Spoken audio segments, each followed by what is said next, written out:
তো বন্ধুরা, আজকে আমাদের রাজমা রুটি রাতের খাবার।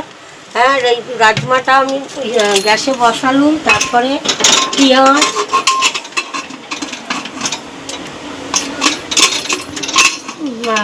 রাজমাটা বসিয়ে দিলাম। এবারে আমি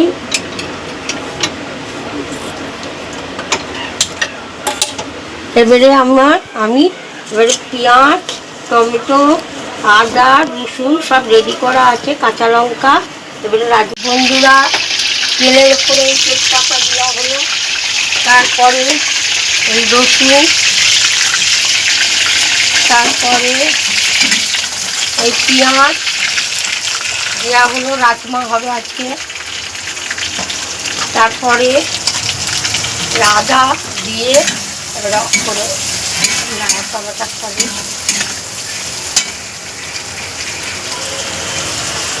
টমেটো দিলাম, একটু লাল লাল হবে। তারপরে বন্ধুরা রাজমাটা দেবো,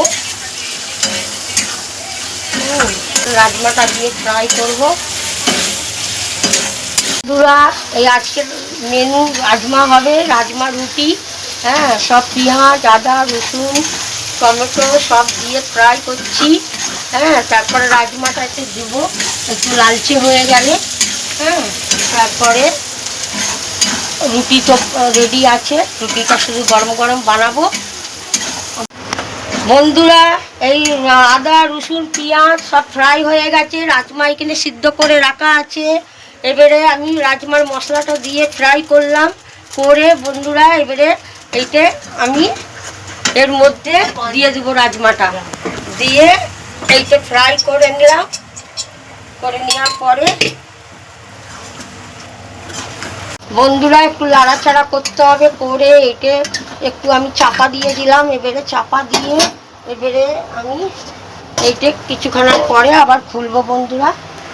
বন্ধুরা, আমার রাজমা হয়ে গেছে। এই রাজমাটা আমি লাগিয়ে দিয়ে এবারে তাওয়া বসাবো। এবারে রাতে রুটি তো হবে।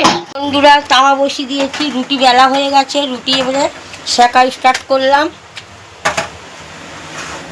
সেঁকা হয়ে গেলে এবারে সব খেতে বসিয়ে দেবো।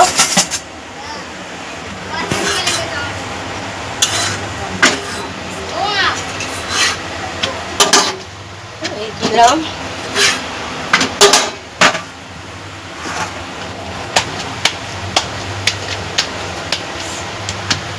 রুটি একসাথে সব বেশি করে দিলে রুটিটা ভালো হয় না, যার জন্য তিনটে তিনটে করে রুটি দিয়ে আমি সেঁকে নিই, নাহলে রুটিটা শক্ত হয়ে যায়। বন্ধুরা, এই রুটি সেঁকে নিলাম। রুটি দিয়ে আমি একটু টেস্ট করে দেখাবো কেমন হয়েছে আমার রাজমা। বন্ধুরা, এই একটা বাচ্চাকে আমি ঘর দিয়ে ধরে আনলাম। ধরে এনে ওকে টেস্ট করাচ্ছি, দেখি ও খেয়ে বলুক, খেয়ে বলে দেখুন বলবে।